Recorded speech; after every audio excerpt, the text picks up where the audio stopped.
তেওঁলোকে মই এতিয়া আমাৰ ঘৰখনত মই কাক মাতোঁ কাক নামাতোঁ সেইটো আমিহে নিৰ্ধাৰণ কৰিম।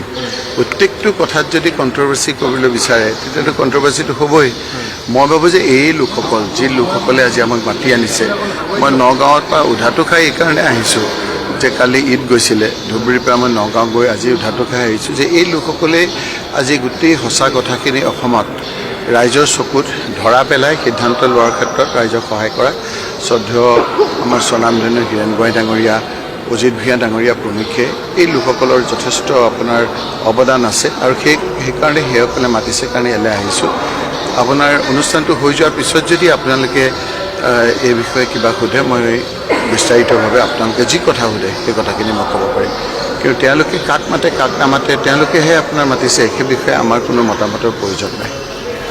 নিৰ্বাচনৰ আগত আমিও আমাৰ কথাখিনি ক'লোঁ, তেওঁলোকেও তেওঁৰ কথাখিনি ক'লে। এতিয়া তেওঁৰ মন্ত্ৰীসকল নহয় এজনে এনে কিছুমান কথা কিছুমান ঠাইত কৈছে যাৰ দ্বাৰা গোটেই পৰিৱেশটো তাত বিনষ্ট হৈছে। এইবাৰ মই তাত যাওঁতে তাত আপোনাৰ এই কথাবিলাক উপস্থাপন কৰিছে। মই দেখিছিলোঁ যে মুখ্যমন্ত্ৰী ডাঙৰীয়াই এজন বিধায়কক এনেধৰণৰ কথা কৈ সমাজখনত বিশৃংখলতাৰ সৃষ্টি কৰাৰ অজুহাতত এৰেষ্ট কৰিছে। গতিকে মই কৈছিলোঁ যে সেই মন্ত্ৰীজনে যিজনে অবাঞ্ছিত কথা কৈছে, মষ্ট অবজেকশ্যনেবল কথা কৈছে, একদম গোটেই আপোনাৰ সেই অঞ্চলত এই কথাবিলাকে মানুহৰ মাজত এটা বিৰূপ প্ৰতিক্ৰিয়াৰ সৃষ্টি কৰিছে। গতিকে তেওঁৰ বিৰুদ্ধে এটা নিজাববীয়াকৈ কেছ লৈ ইমিডিয়েটলি তেওঁক এৰেষ্ট কৰিব লাগে আৰু তেওঁৰ লগত থকা এজন লোক যিজনে প্ৰফেচনেলি এনেধৰণৰ গণ্ডগোলবিলাক কৰি থাকে। জিগ্নেশ বাৰাণীৰ যিটো কেছ হৈছিলে সেইটোও তেওঁ কৰিছিল। তাৰমানে তেওঁক এটা দায়িত্ব দিয়া হৈছে যে তেনেধৰণৰ এটা পৰিৱেশ সৃষ্টি কৰি মানুহৰ মাজত বিভ্ৰান্তি সৃষ্টি কৰাৰ কাৰণে যদি মুখ্যমন্ত্ৰী ডাঙৰীয়াই এই কথাবিলাক নিবিচাৰে, ৰাজ্যখনত সকলোৱে মিলা প্ৰীতিৰে থাকিব লাগে, তেতিয়াহ'লে এই আৰম্ভণিতে আপোনাৰ এই কথাবিলাকৰ আপোনাৰ নাইকিয়া কৰিবলৈ হ'লে এনেধৰণৰ কঠোৰ ব্যৱস্থা ল'বৰ কাৰণে মুখ্যমন্ত্ৰী ডাঙৰীয়াক কৈছোঁ। মই এটা ক'ব লাগিব, যিহেতু হীৰেণ গোহাঁই ডাঙৰীয়া, অজিত ভূঞা ডাঙৰীয়া আজি আমাক যিসকলে মাতি আনিছে তাৰ ভিতৰত অন্যতম। এই লোকসকলে এটা ডিলিমিটেশ্যনটো অসাংবিধানিক বুলি কৈ আনকনষ্টিটিউশ্যনেল বুলি কৈ সুপ্ৰিম কোৰ্টত এটা কেছ কৰিছে আৰু যিকেইটা অজুহাত দেখুৱাইছিল আজি সেইকেইটা সত্যত পৰিণত হৈছে। যোৱাকালি মুখ্যমন্ত্ৰী ডাঙৰীয়াই কৈছে যে বৰ্তমান পুৰণা সমষ্টি নতুন সমষ্টিৰ অজুহাতত ইলেকশ্যন কমিশ্যন অফ ইণ্ডিয়াই বাই ইলেকশ্যন নকৰিব পাৰে। তেওঁ কৈছে নহয়, তেওঁৰ মানে বাই ইলেকশ্যন এতিয়া ইলেকশ্যন কমিশ্যন ইণ্ডিয়াই কি কৰিব সেইটো মাননীয় মুখ্যমন্ত্ৰী হিমন্ত বিশ্ব শৰ্মাইহে আপোনাৰ দেখুৱাই দিব। এই যে কৈছে যে এটা কনষ্টিটিউশ্যনেল ক্ৰাইচিছ আহিব পাৰে, এই কথাটো হীৰেণ গোহাঁই ডাঙৰীয়া, অজিত ভূঞা ডাঙৰীয়াই আগতেই কৈছে।